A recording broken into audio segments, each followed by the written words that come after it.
Yeah, I think Cleveland is definitely like an interesting one because obviously they made the big acquisition to acquire James Harden and they swapped him for Darius Garland. So obviously that's in the direction that you want to win now. And then obviously they were able to get some good guys and Dennis Schroeder and Keon Ellis for DeAndre Hunter. So they have good depth and they have a good starting lineup.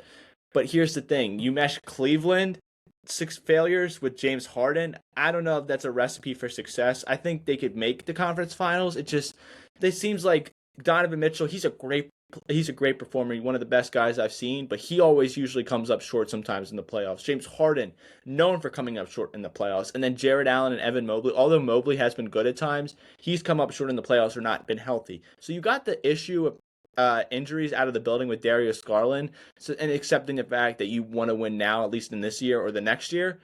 But say you don't win that, where do you go from there? Because they've had this core for a little while now. They got rid of the first piece. I think the next piece would easily have to be Evan Mobley. But with this whole Celtics thing, I think it's interesting in the sense where it's like they've been playing well. Jaylen Brown has been playing at an MVP level. And then I don't know if you heard, Jason Tatum is back to practicing again. So they could possibly have him for the playoffs. I don't know how much impact he's going to make not playing all year.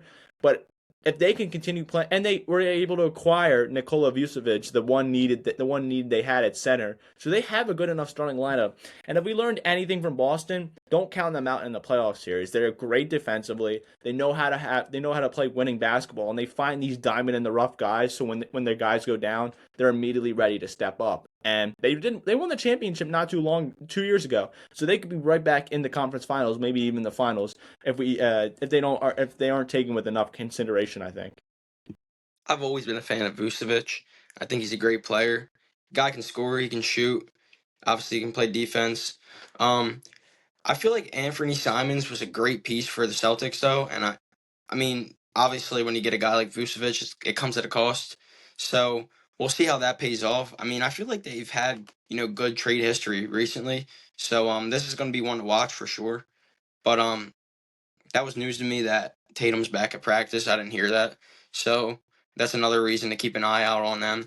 Um, I like I said, I feel like coaching and experience pays off, and Celtics are a team that has both. So definitely keep an eye out. Yeah, and I think a great example of this Boston team, I think, is the 2019 Toronto squad because they were good. They were getting carried by Kawhi Leonard, and then they made that trade for Marc Gasol at the trade deadline, and that's exactly all they needed.